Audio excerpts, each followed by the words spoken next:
अब हम लिख लेते हैं इम्पॉर्टेंट रिजल्ट्स फॉर हाइपरबोला। ठीक है, काफ़ी रिजल्ट तो इलिप्स की तरह सिमिलर ही हैं, तो वही लिख लेते हैं वापस।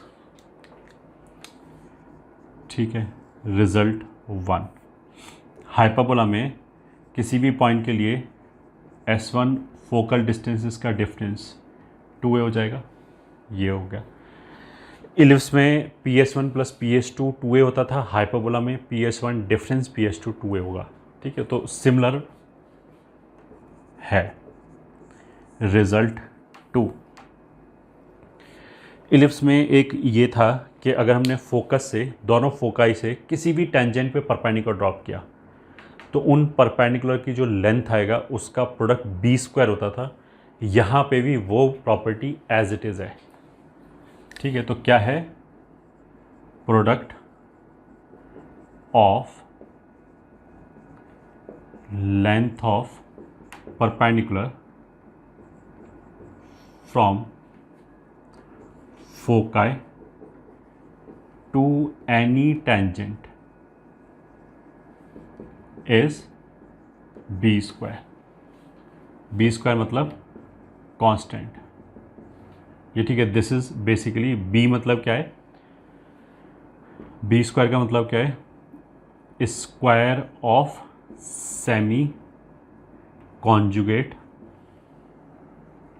एक्सिस, मतलब कॉन्जुगेट एक्सिस जो होगा उसका स्क्वायर है, क्योंकि ज्योमेट्रिकल प्रॉपर्टी ऑफ कोर्स। तो इसको हम देख लेते हैं, इसका मतलब क्या है। ये हाइपरबोला है, ये हमने कोई भी टेंजेंट खींचा तो S1 से परपेंडिकुलर ड्रॉप किया,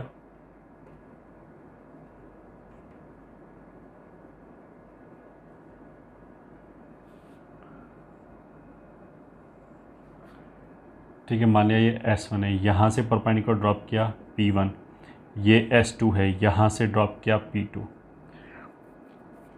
तो वही P1 into P2 is b²। ये प्रॉपर्टी एज इट इज़ है। ठीक है, रिजल्ट 3, रिजल्ट 3 क्या है,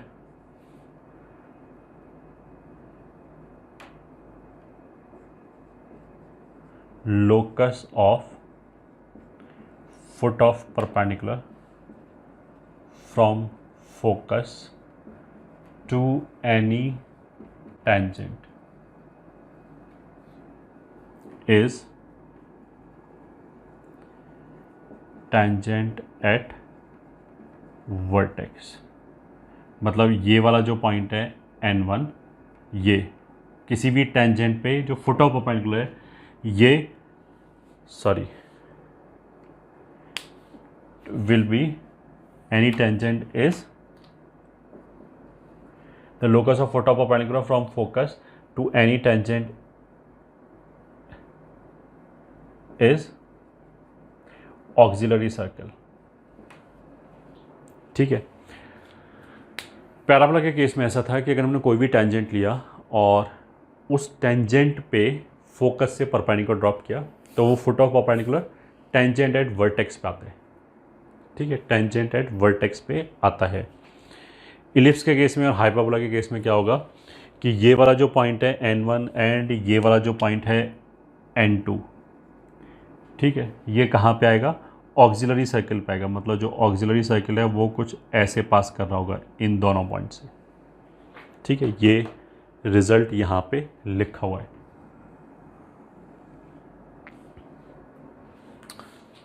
ठीक है, result 4,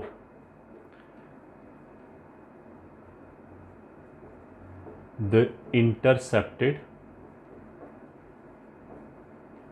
portion of any tangent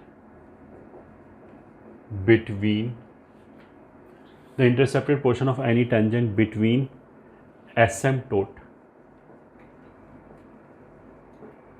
is bisected by the point itself। ठीक है, इसका मतलब ये तो अभी प्रूव ही किया था हमने कि कोई भी टेंजेंट खींच लिया मान लिया ऐसे करके, तो अगर ये पॉइंट P है और ये एसिम्पटोट्स A और B पे इंटरसेक्ट कर रहा है, तो P जो है वो P is mid point of AB। ठीक है, ये तो हमने एज ए क्वेश्चन प्रूव भी किया है।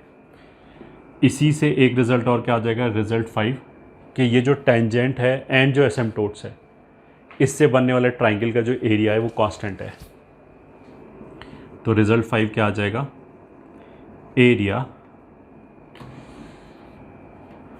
Of the triangle formed by area of the triangle formed by any tangent and asymptotes is constant।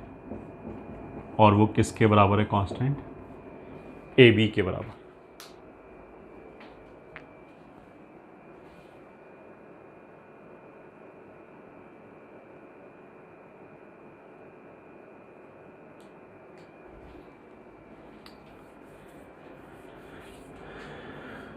ठीक है, ये एक प्रॉपर्टी हो गया।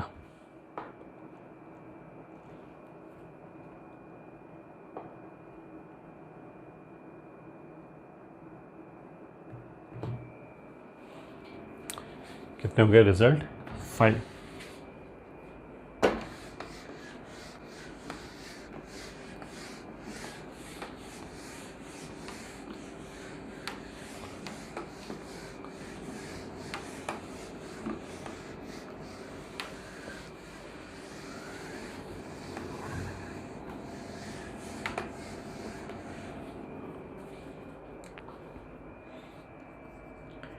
Result 6,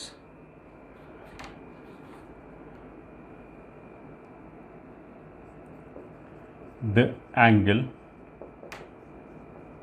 included between focal radii of any point,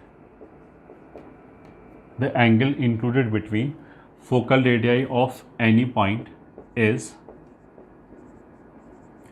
bisected by the tangent of the point।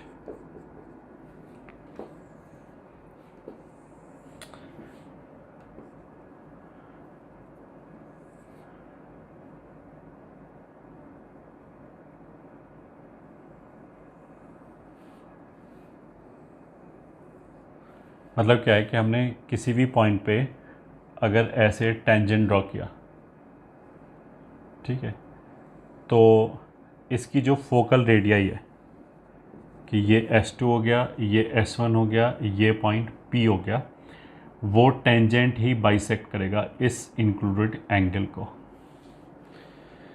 ठीक है, end of course जो tangent and normal है वो म्यूचुअली परपेंडिकुलर होता है। तो जैसे S1P S2 ये जो एंगल है इसको तो टेंजेंट बाइसेक्ट कर रहा है ये, ठीक है, इन दोनों लाइन के बीच का एंगल।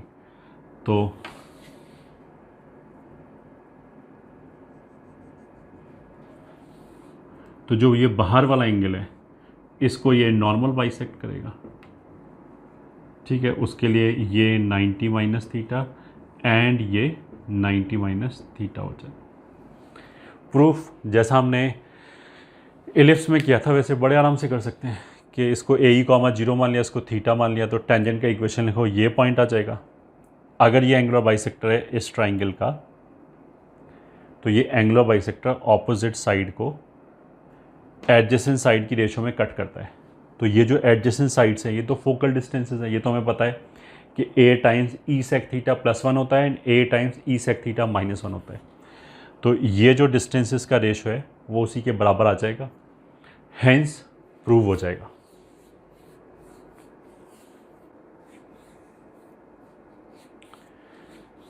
तो ये हो गया, और लिख लेते हैं मतलब एक आध। Result 7,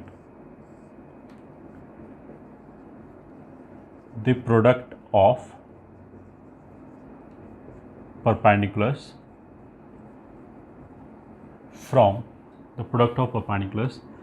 from any point on hyperbola to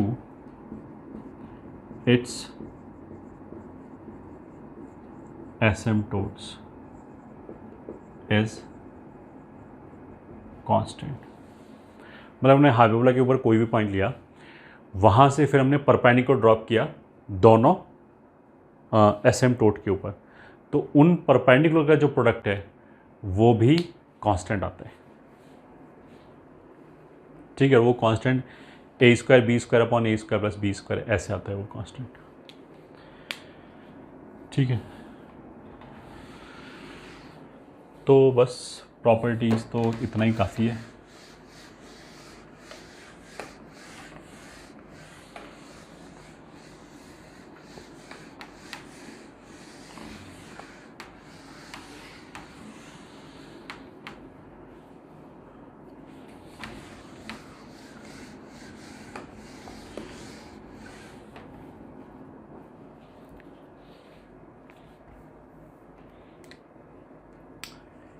अब जनरल क्वेश्चन कर लेते हैं। Question 1, let a hyperbola h and ellipse E are confocal। confocal का मतलब क्या होता है? having same foci।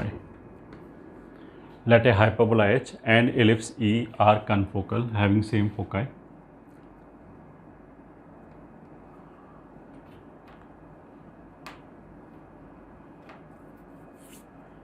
Then prove that they intersect at 90 degree। Solution,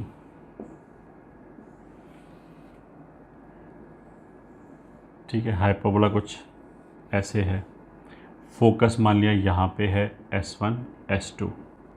confocal का मतलब क्या है कि जो एलिप्स होगा उसके लिए भी ये दोनों फोकस की तरह काम करेगा।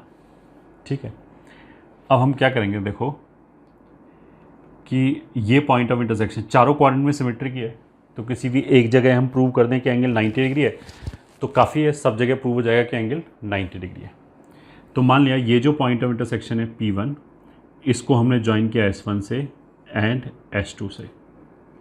ठीक है, तो अब तुम याद करो हाइपरबोला में तो अभी हमने क्या प्रॉपर्टी लिखा है कि ये जो पॉइंट P है ये हाइपरबोला पे लाई कर रहा है, तो इसकी फोकल रेडियस के बीच में जो एंगल होगा उसको पॉइंट P पे जो हाइपरबोला के ऊपर टेंजेंट आएगा वो बाइसेक्ट करेगा।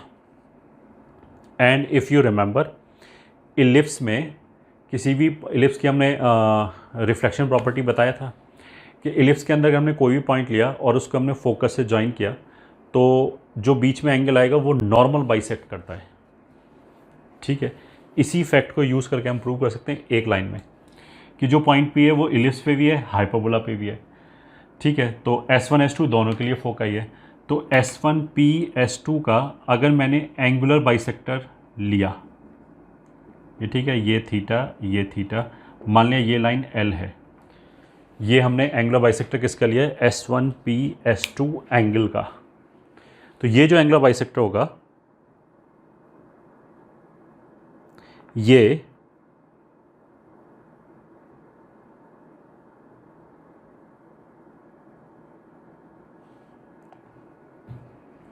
इलिप्स के लिए तो नॉर्मल होगा और हाइपरबोला के लिए टेंजेंट होगा।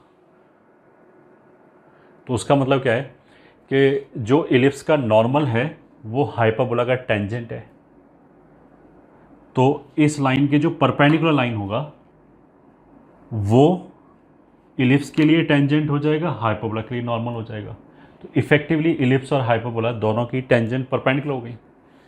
तो अगर टेंजेंट्स परपेंडिकुलर है तो एंगल ऑफ इंटरसेक्शन को ऐसे डिफाइन करते हैं कि पॉइंट ऑफ इंटरसेक्शन पे जो दो कर्व हैं उनके टेंजेंट्स के बीच का एंगल।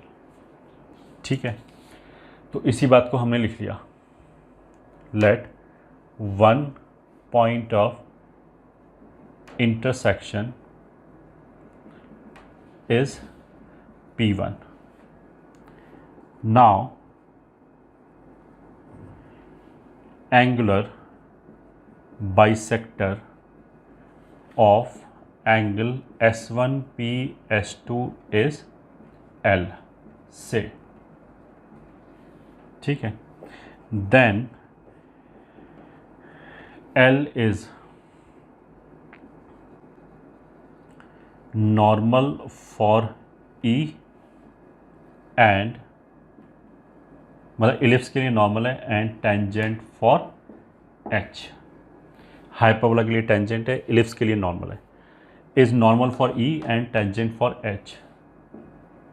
ठीक है, ना लेट P से हमने या P1 से, अगर इस पॉइंट को P1 बोला है, हमने L के परपेंडिकुलर लाइन ड्रॉ किया L1। Now let L1 is perpendicular to L and passes through P1, then L1 is tangent for ellipse and normal for hyperbola।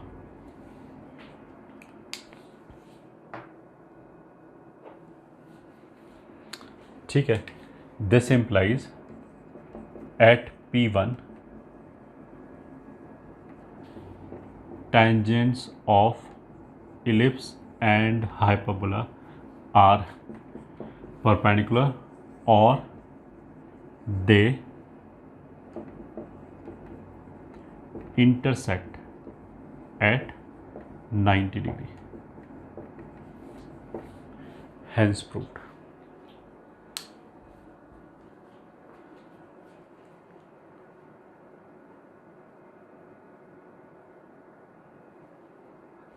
ठीक है, या क्या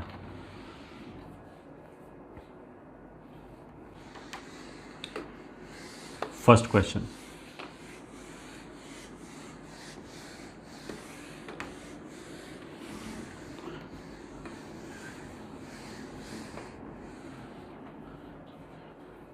ठीक है। Second question, let a hyperbola H and ellipse E are confocal and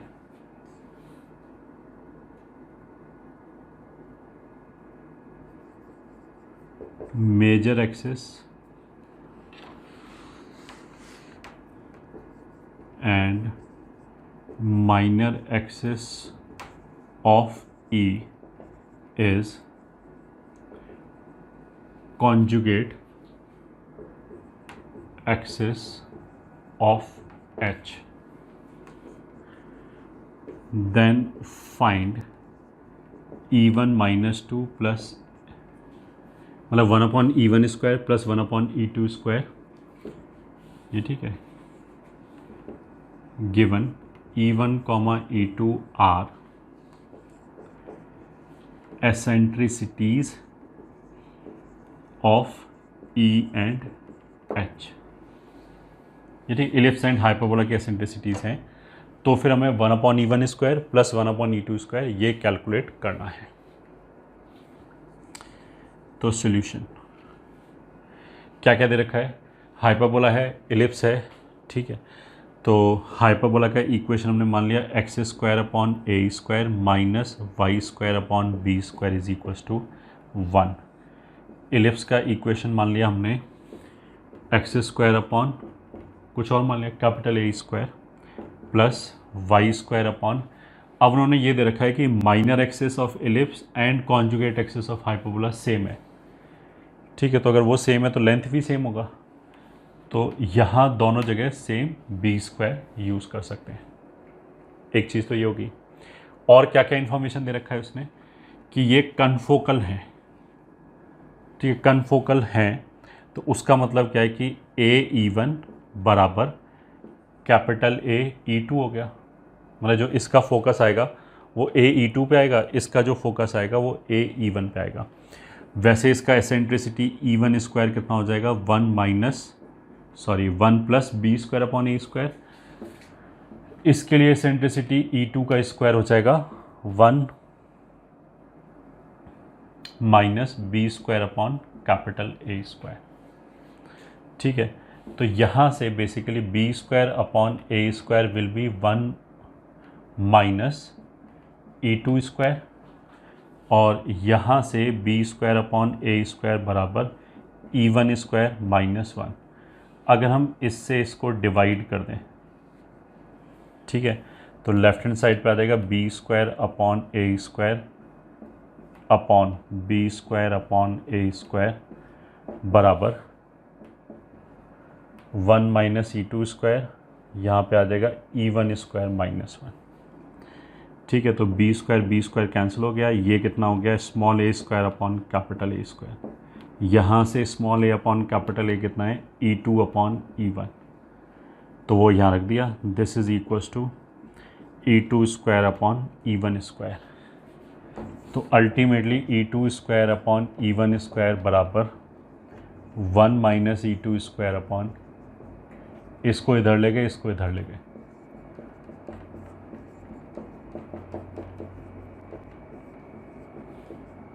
तो ये हो गया 1 माइनस बराबर 1 अपॉन E2² माइनस 1। इसको इधर ले गए, इसको इधर ले गए, तो आ गया 2 इज इक्वल्स टू, ठीक है, यही निकालना था। तो आंसर कितना आ गया हमारा, 2।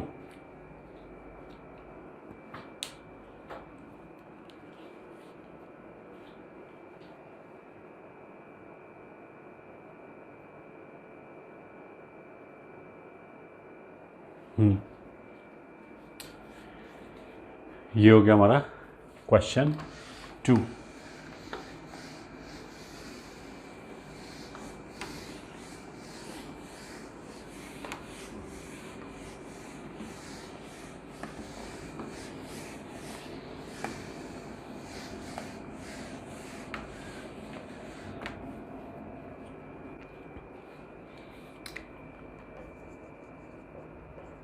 Question 3. Let P is a point on ellipse x² upon A² plus y² upon B² is equals to 1,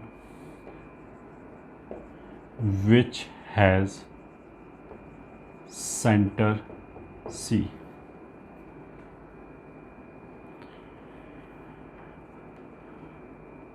If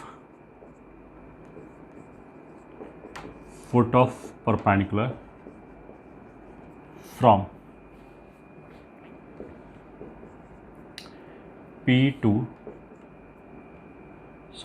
from C to tangent at P is N, then find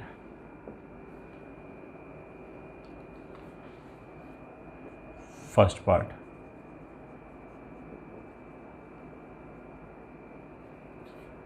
maximum length Pn, second part,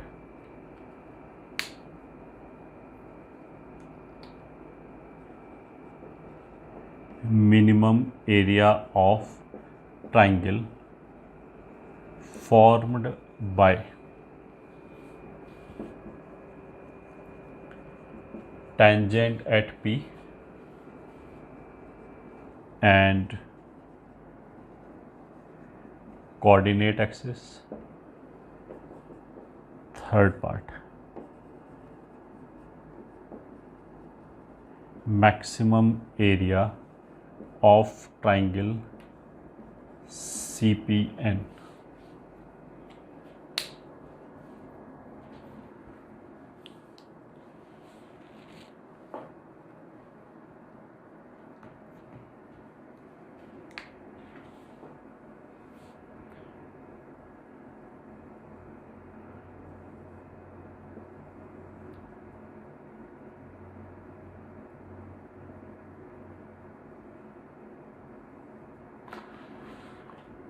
ये x axis हो गया, ये मान लिया P,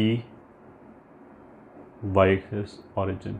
origin मतलब ये centre C, उसने यही बोला है सेंटर को। अब उसने क्या किया है, a foot of perpendicular from C to tangent. Tangent पे जो फुट ऑफ परपेंडिकुलर, इसको उसने N बोला है, ठीक है। Then find maximum length PN। ये PN हमें मैक्सिमम लेंथ निकालनी है।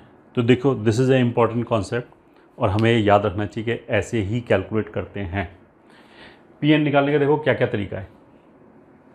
एक तो हम ऐसे कर सकते हैं कि टेंजेंट का इक्वेशन निकाल सकते हैं पॉइंट P को थीटा मान के, कि मान लिया ये थीटा है, तो टेंजेंट का इक्वेशन आ जाएगा x cos theta upon A plus y sine theta upon B is equals to 1। ये टेंजेंट का इक्वेशन आ गया, वेल एंड गुड, ठीक है। अब इसके ऊपर हम फुट ऑफ परपेंडिकुलर निकाल सकते हैं फॉर्मूले से, ओरिजिन से फुट ऑफ परपेंडिकुलर निकाल सकते हैं।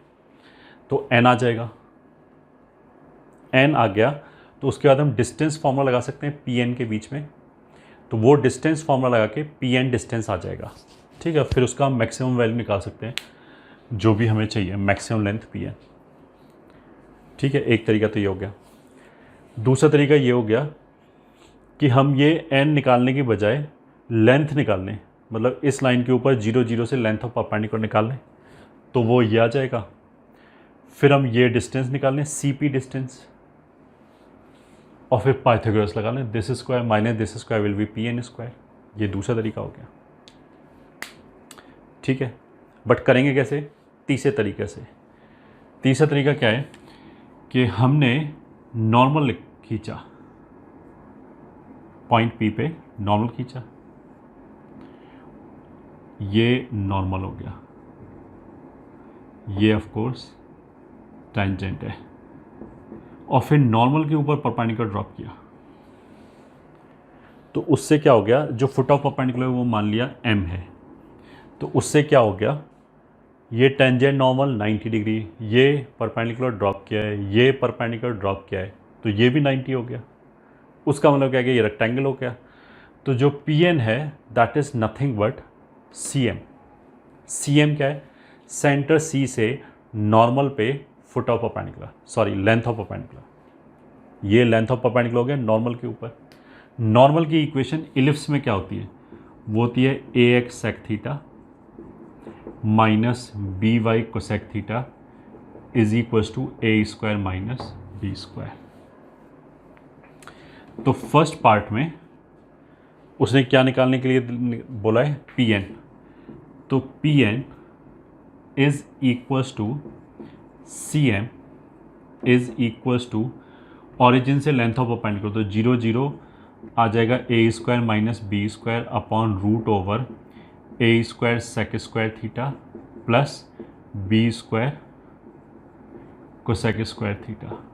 ये लेंथ आ जाएगी, ठीक है। अब इसकी मेरे को मैक्सिमम वैल्यू निकालनी है। तो ये तो क्वेश्चन मतलब मैक्सिमम मिनिमा का हो गया। डिनोमिनेटर की अगर हम मिनिमम वैल्यू निकालें तो इस पूरे की मैक्सिमम आ जाएगा, क्योंकि ऊपर कांस्टेंट है। अच्छा, अब डिनोमिनेटर की मिनिमम वैल्यू देखते ही याद आ जाना चाहिए AMGM, cosec square theta.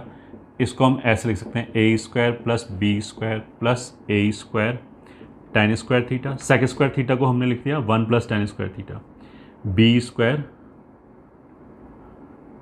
Cot square theta, ठीक है। यहाँ लिख दिया 1 plus tan square 1 plus cot square, separate कर दिया तो वो आ गया ये, ठीक है। इसको तो 1 मिनट के लिए छोड़ दो, तो बाद में जोड़ देंगे। अगर ये x है और ये y है, ठीक है, दोनों पॉजिटिव हैं, तो x plus y by 2 greater than equals to root XY होता है AMGM से। तो this will be greater than equals to twice of this into this, root के अंदर। उसके बाद ये जोड़ दिया, तो अगर एम जी एम लगाए तो this will be greater than और equals to A square plus B square plus, मतलब ये तो हमने केवल ऐसे ही जोड़ दिया दोनों तरफ। ए एम तो हमने इन दो नंबरों पे लगाया, ये अल्फ़ा है ये बीटा है, तो alpha plus beta by 2 greater than equals to root alpha beta, 2 को भी इधर ले गए तो 2 रूट इन दोनों का product A square B square हो गया। ठीक है, tan square theta cot square theta cancel हो गया। यहाँ से यहाँ पे क्या किया है, A M greater than equals to G M. अब ये भी हो गया A square plus B square plus 2ab which is A plus B का whole square. So this will imply root A square sec square theta plus B square cosec square theta is greater than equals to a plus b. ठीक है, हमें तो P N चाहिए, इसका minimum value a plus b है, तो P N का maximum value will be a square minus B square upon root A square sec square theta plus B square cosec square theta, इसका maximum values, sorry इसका minimum value, तो which is a square minus B square upon A plus B, तो this is equals to a minus b.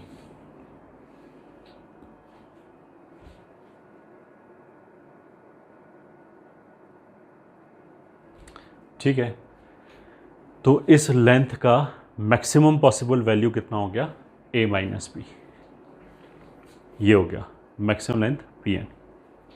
ठीक है, second part क्या है, minimum area of the triangle found by tangent at point P and coordinate axis. तो tangent at point P and coordinate axis, तो मान लिया ये ए है, ये मान लिया बी है, तो सी ए बी ट्राइंगल की बात चल रही है। तो ये तो फर्स्ट पार्ट हो गया।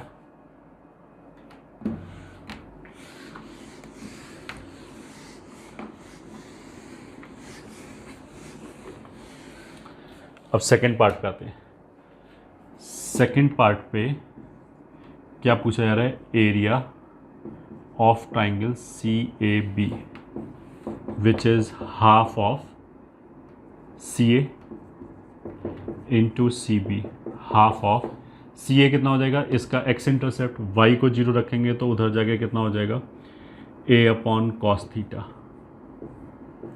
और एक्स को जीरो रखेंगे तो B upon cosec, sorry B upon sine theta, तो this area will be A B upon, मतलब मॉड एरिया और साइन 2 थीटा।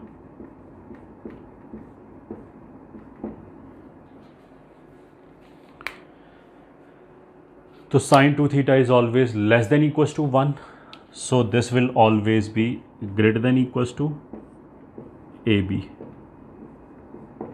ठीक है, साइन 2 थीटा तो को मैक्सिमम वैल्यू 1 होगी, तो इसकी मिनिमम वैल्यू कितनी होगी, ए बी।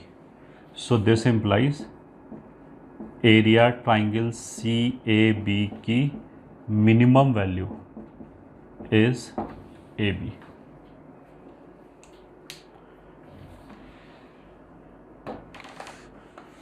ये आ गया नेक्स्ट पार्ट।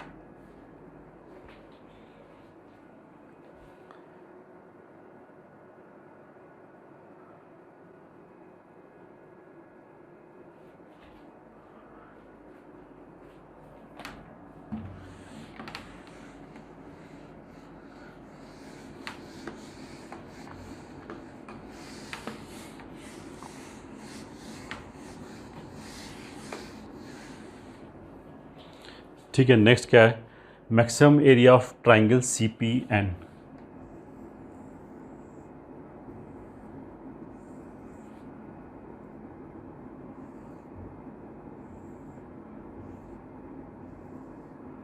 ठीक है, सी से हमने परपेंडिकुलर ड्रॉप किया, एन पे नॉर्मल पे ड्रॉप किया, एम पे, ये पी है, तो किसका एरिया चाहिए, सी पी एन, इस ट्राइंगल का मैक्सिमम एरिया चाहिए। ठीक है, this triangle is nothing but, इस रेक्टेंगल के एरिया का आधा, ठीक है। तो इसका इक्वेशन था A X sec theta minus B Y cosec theta बराबर ए स्क्वायर माइनस बी स्क्वायर। इसका था एक्स कॉस थीटा अपॉन ए plus Y sine theta upon B बराबर 1। ये मान लिया P1 है, ये P2 है। मतलब टेंजेंट पे जो लेंथ ऑफ परपेंडिकुलर है सेंटर से विच इज़ 0 0, वो मान लिया P1 है, और नॉर्मल के ऊपर जो लेंथ ऑफ परपेंडिकुलर है वो P2 है। तो जो हम एरिया ऑफ ट्राइंगल CPN की बात करें, CPN, तो ये P2 तो इसके बराबर है, ऐसे बोल दो half P1 P2 which is equal to half P1 P2, मतलब 0 0 से इस पे लेंथ ऑफ परपेंडिकुलर। तो इस पे 0 0 से लेंथ ऑफ परपेंडिकुलर कितना आ जाएगा, ए square minus B square upon root over A square sec square theta plus B square cosec square theta into P2। P2 मतलब ये बेसिकली P2 ही था ये, ठीक है। P1 मतलब इस पे लेंथ ऑफ परपेंडिकुलर 0 0 से, तो 0 0 रखेंगे तो 1 upon root over cos square theta upon ए square plus sine square theta upon B square, ये हो गया। So this will be equals to half A square minus B square upon root over, इन दोनों को मिला लिया तो cos square upon A square and A square upon cos square, ये कैंसिल होकर 1 आ जाएगा, plus B square upon sine square upon B square 1 आ जाएगा, ये ठीक है। A square upon cos square sine square upon B square, यह आ जाएगा ए square upon B square tan square. फिर ऐसे ही b square upon sine square, और ये आ जाएगा बी स्क्वायर अपॉन ए स्क्वायर कॉट स्क्वायर, ये आएगा।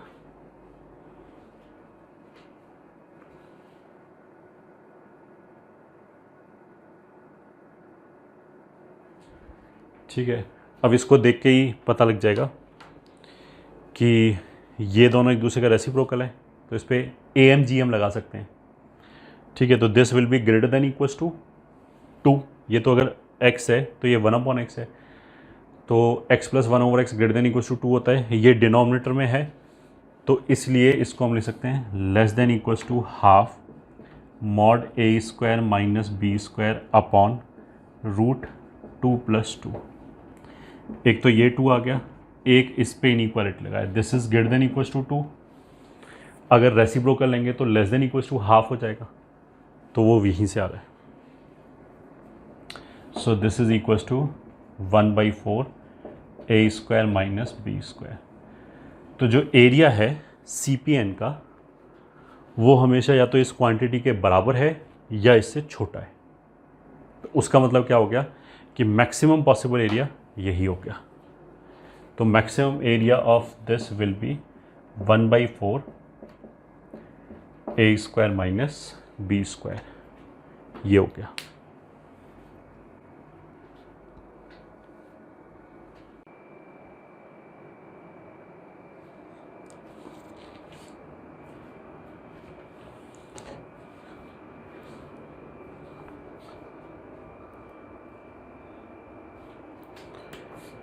Question number 4.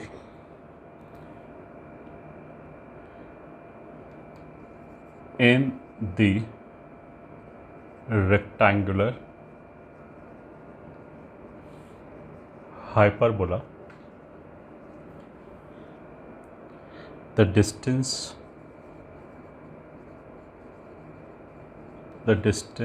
of any point from the center varies inversely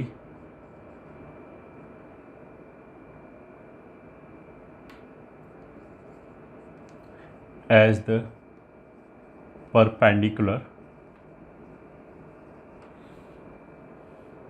from the center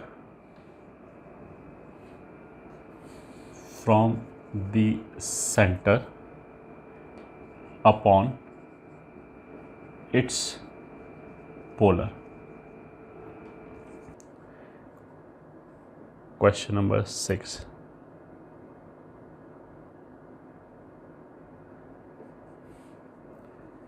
The angles subtended at its vertices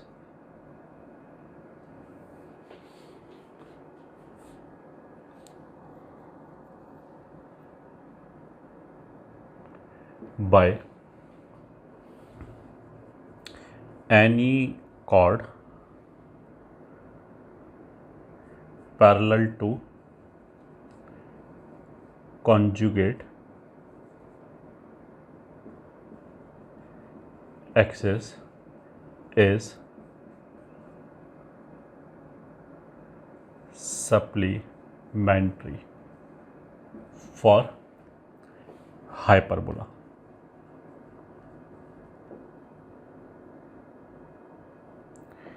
Question number 7. If the ordinate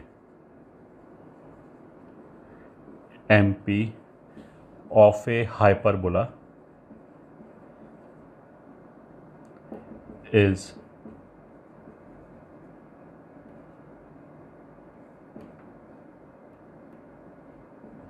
produced to Q so that MQ is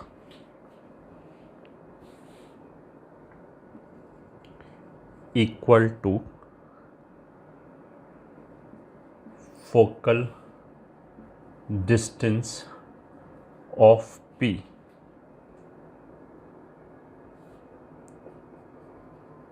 then find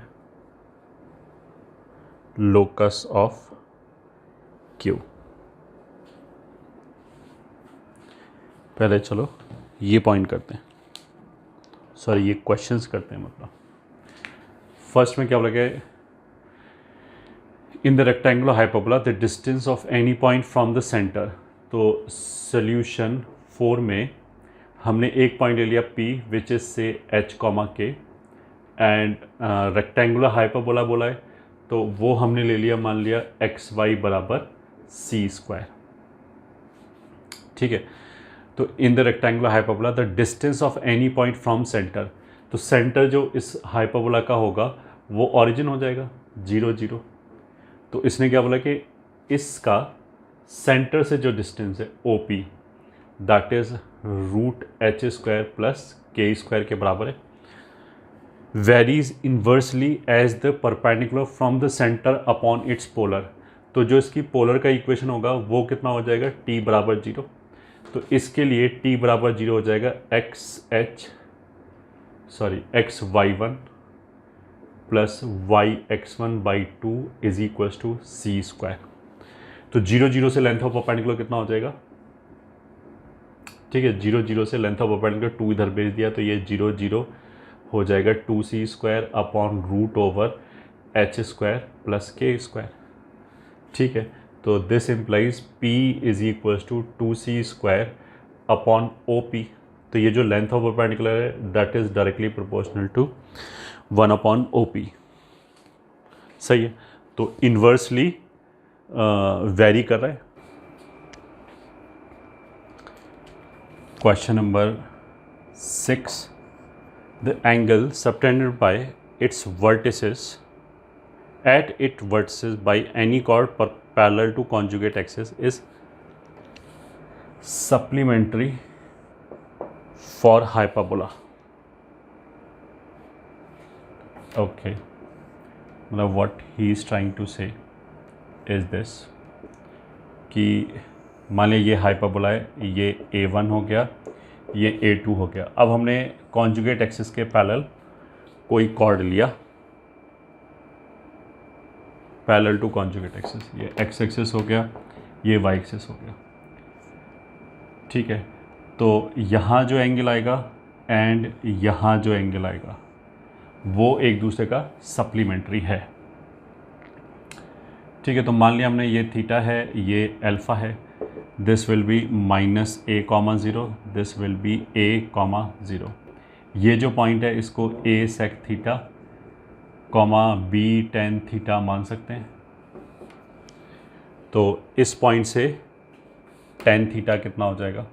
अच्छा, theta अगर हमने यहाँ पे ले लिया तो इसको alpha beta मान लिया, तो tan beta will be equals to y2 minus y1, तो b tan theta upon 0 a sec theta minus a, ये हो गया। And tan alpha is equals to b tan theta upon a sec theta, और ये point -a,0 है, तो minus of minus a will become plus a. इन दोनों को मल्टीप्लाई किया तो tan alpha into tan beta will be equals to, इसको मल्टीप्लाई किया तो b square tan square theta upon a square sec square theta -1, तो फिर ये कैंसिल हो गया। तो the angle subtended at its vertices, its का मतलब क्या है? रेक्टेंगुलर हाइपरबोला है। वापस this we have again missed. तो रेक्टेंगुलर हाइपरबोला के लिए b बराबर a रख दिया, तो ये कितना हो जाएगा 1, तो that means tan alpha will be cot beta, और उसको लिख सकते हैं tan π/2 माइनस बीटा, तो alpha is equals to π/2 minus beta. But जो कॉड एंगल बना रहा है वो तो 2 अल्फ़ा बनाएगा सिमेट्री से एंड 2 बीटा बनाएगा, तो जो 2 अल्फ़ा एंगल है, एक ये जो एंगल है वो π-2 बीटा हो गया। तो अप्रूव हो गया, ये एक दूसरे का, ये एंगल एंड ये एंगल एक दूसरे का सप्लीमेंट्री है, तो हेंस प्रूव्ड। तो this was question number 6।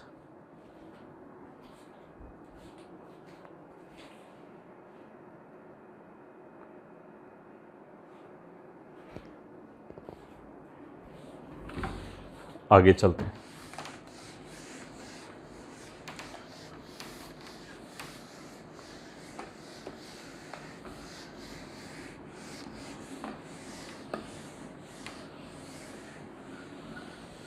Question number 7. If the ordinate MP of the hyperbola is produced to Q so that MQ is equals to focal distance of P.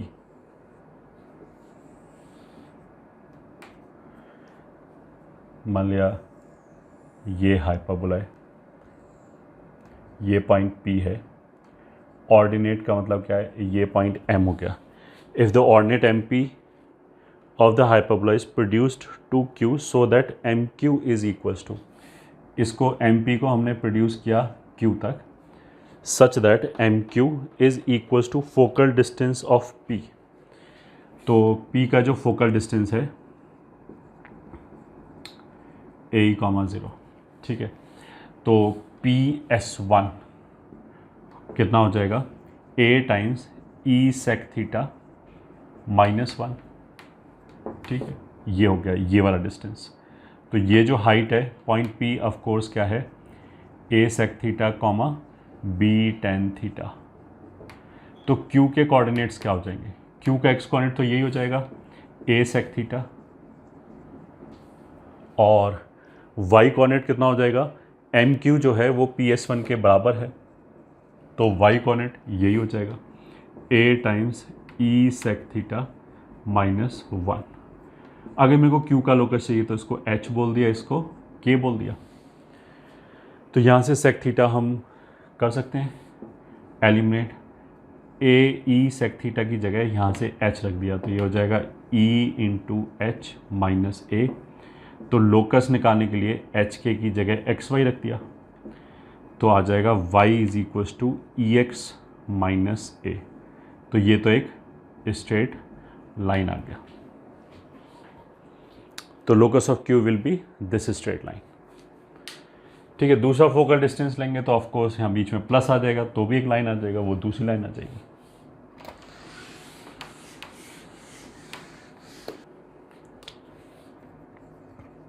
Question number 8, find the equation of hyperbola whose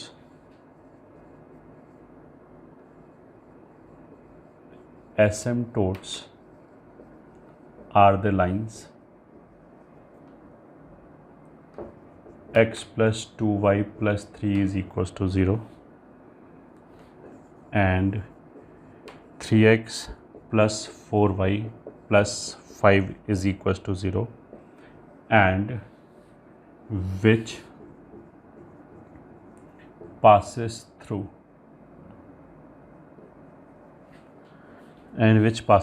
the point 1, -1.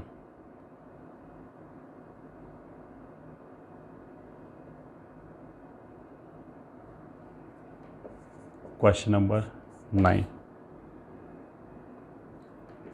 If one axis of ellipse, if one axis of a varying central conic be fixed in magnitude and position, prove that the locus of the point of contact of a tangent drawn to it from a fixed point on the other axis is parabola.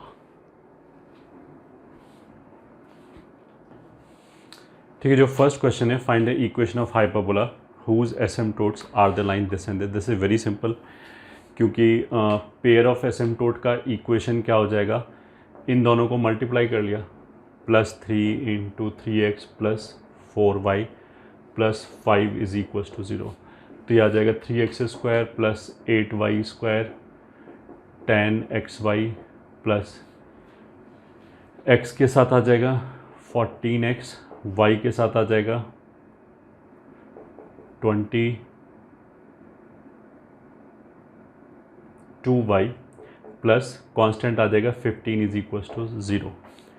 तो जो hyperbola होगा उसका equation तो केवल constant में differ करेगा, तो 3x² plus 8y² plus 10xy plus 14x plus 22y plus lambda is equals to 0 मान लिया। अब हमें क्या बताया कि ये 1, -1 से पास कर रहा है, तो 1, -1 से पास करा दिया, ये आ जाएगा 3 plus 8 minus 10 plus 14 minus 22 plus lambda बराबर 0। ये कितना हो गया 1, ये कितना हो गया -7, तो लैम्डा कितना हो गया 6। ठीक है,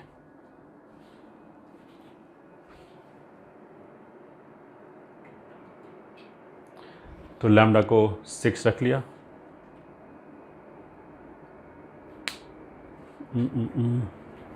6 नहीं, कितना होगा 7 होगा। लैम्डा को 7 रख लिया तो आंसर आ जाएगा, मतलब 3x² plus 8y² plus 10xy plus 14x plus 22y and plus 7 is equals to 0, यही आंसर होगा। Question number 9, if one axis of a varying central conic, ठीक है, तो सेंट्रल कोनिक का मतलब क्या होता है, एलिप्स या फिर हाइपरबोला। ठीक है, इलिप्स से हाइपरबोला में ही सेंटर आता है, सर्किल में भी सेंटर आता है, बट सर्किल को तो हम क्या मान सकते हैं, स्पेशल केस ऑफ इलिप्स मान सकते हैं when a and b are equal. ठीक है, पैराबोला में कोई सेंटर नहीं आता, तो बस पैराबोला की बात नहीं चल रही है। तो उसने क्या बोला कि एक्सेस, एक एक्सेस फिक्स्ड है, और ऑफकोर्स अगर एक एक्सेस फिक्स्ड है तो दूसरा वेरी कर रहा होगा। ठीक है, और उसने क्या बोला है कि fixed in magnitude and position. तो अगर मान लिया मैंने मेजर एक्सेस फिक्स कर दिया, इलिप्स की बात कर लेते हैं, हाइपरबोला का भी तो अपने आप ड्राइव कर सकते हो, इलिप्स की बात करते हैं। मान लिया हमने इलिप्स में क्या किया कि मेजर एक्सेस फिक्स कर दिया, तो A1 A2 फिक्स्ड हो गया। अब ये पोजीशन में भी फिक्स हो गया, मतलब इसको इधर उधर भी नहीं कर रहे, और लेंथ भी फिक्स है इसका। ये ठीक है, इसका लेंथ यही होगा और यही पोजीशन होगा। तो जो इसका परपेंडिकुलर बाइसेक्टर है वही हमेशा माइनर एक्सेस होगा। तो माइनर एक्सेस भी फिक्स हो गया इन पोजीशन, बट वो लेंथ में फिक्स नहीं हुआ। कहने का मतलब क्या है कि हम इलिप्स का इक्वेशन ऐसे मान सकते हैं, x square plus x square upon A square plus y square upon B square is equals to 1, जहाँ पे ए कांस्टेंट है एंड बी वेरिएबल है। ठीक है, अब उसने क्या बोला कि एक दूसरी एक्सिस के ऊपर the locus of the point of contact of A tangent drawn from a fixed point on the other axis. एक कोई दूसरा एक्सिस के ऊपर एक फिक्स पॉइंट लिया, मान लिया P विच इज़ 0, अल्फ़ा। यहाँ से जो टेंजेंट का ये जो पॉइंट ऑफ कॉन्टैक्ट आ रहा है, इसका लोकस निकालना है। ये हमें प्रूव करना है कि वो पैराबोला होगा। तो हमने ऐसे बोला था जिस पॉइंट का लोकस निकालना है वहीं से चालू किया। तो ये मान लिया पॉइंट Q है विच इज़ H, K। ठीक है, अच्छा H, K इस पे लाई करता है तो उसको सेटिस्फाई करेगा, तो हमने रख दिया। तो h square upon A square plus k square upon B square is 1। B square is variable that we are suppose to keep in our mind. अब इस टेंजेंट का इक्वेशन लिखा तो वो आ जाएगा t बराबर 0, that will be x h upon A square plus y k upon B square is equals to 1। इस tangent के बारे में हमें क्या पता है कि ये 0, अल्फ़ा से पास करेगा। तो हमने रख दिया इसमें 0, अल्फ़ा। तो यहाँ 0 रखा, यहाँ अल्फ़ा रखा, तो ऐसे आ जाएगा अल्फ़ा के upon B square is equals to 1। ठीक है, मेरे को तो एच के का लोकस चाहिए, तो यहाँ से ये सब्स्टिट्यूट कर दिया के अपॉन बी स्क्वायर। ठीक है, कैसे सब्स्टिट्यूट कर दिया इसको हम ऐसे कर सकते हैं के स्क्वायर इंटू के, तो alpha upon K B square, इसकी value K square upon B square कितना हो गया 1 minus H square upon B square, sorry H square upon A square is equals to 1। K B square को उधर ले गए, alpha को उधर ले गए। ये ठीक है, लोकस निकालने के लिए एच के की जगह एक्स वाई रख लिया, तो यह आ जाएगा 1 minus X square upon A square is equals to, sorry K B square नहीं, के स्क्वायर बी स्क्वायर की तो वैल्यू उठा के रखिए यहाँ से, तो अल्फ़ा के बचेगा बाहर, तो वाई अपॉन अल्फ़ा।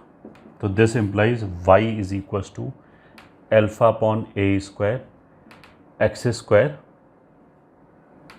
या ऐसे लिखते हैं इसका, this implies X square is equals to A square 1 minus Y by alpha. तो ये दिख रहा है कि ये पैराबोला है, तो हेंस प्रूव्ड, यही प्रूव करना था।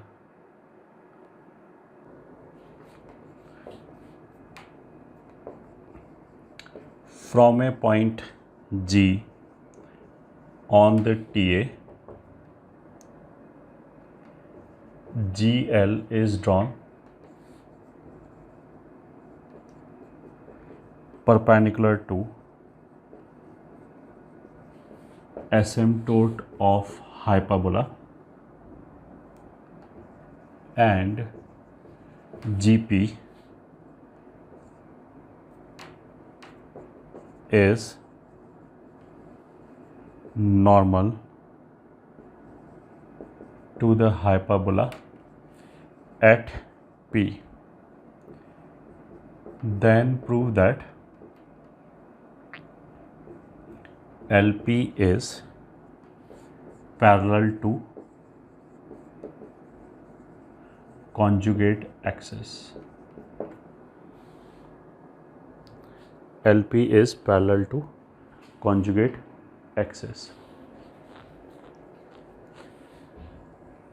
ठीक है,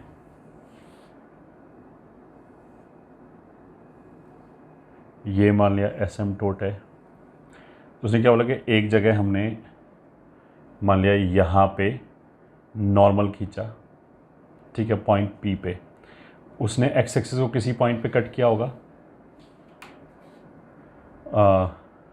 जी, ठीक है, एक्स एक्सिस मतलब वही ट्रांसवर्स एक्सिस हो गया, उसको जी पे कट किया। अब यहाँ से हमने बेसिकली क्लैरिटी के लिए थोड़ा और इधर खींच लेते हैं।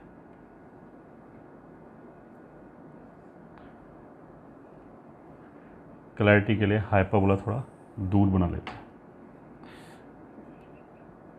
हाँ, ये नॉर्मल खींचा है पॉइंट पी पे, जिसने यहाँ पे जी पे कट किया। अब हमने इससे परपेंडिकुलर ड्रॉप किया और वो जो फुट ऑफ परपेंडिकुलर है वो एल पे आ रहा है। G L is drawn perpendicular to this, ठीक है। अब मेरे को ये प्रूव करना है कि जो एल पी है that is parallel to conjugate axis, मतलब ये कॉन्जुगेट एक्सिस के पैरेलल है। तो ऑफ कोर्स हम क्या करेंगे, पी को थीटा माना, तो जो पी जी है वो नॉर्मल है। नॉर्मल का इक्वेशन हाइपरबोला में क्या होता है, a x cos theta plus b y cot theta बराबर ए स्क्वायर प्लस बी स्क्वायर।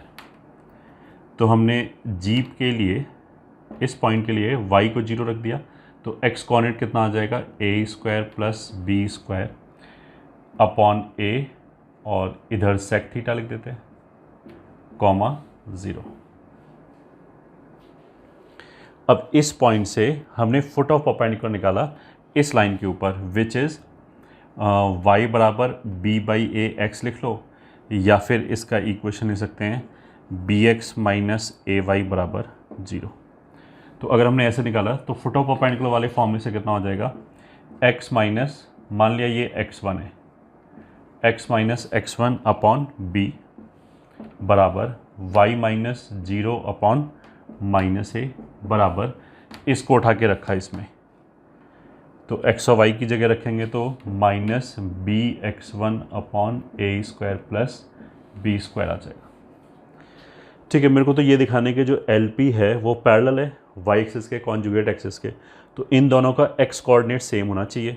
तो p का x कोऑर्डिनेट मेरे को पता है a सेक थीटा है, तो मेरे को केवल x कोऑर्डिनेट चाहिए यहाँ से, ठीक है। तो ये हो जाएगा x बराबर x1 minus B square x1 upon A square plus B square, which is equals to x1 अगर हम कॉमन ले लें तो a square upon A square plus B square. तो x1 किसको बोला है, a square plus B square upon a sec theta into a square upon A square plus B square. ये दोनों कैंसिल, यहाँ से एक ए कैंसिल, तो कितना आ गया ये a sec theta which is also x coordinate of point P. ये हो गया फॉर एल। तो x coordinate of L and x coordinate of P बराबर हो गया, तो उसका मतलब क्या है, तो दिस इम्प्लाइज कि L P is vertical line. Vertical line है इसलिए पैरेलल हो गया।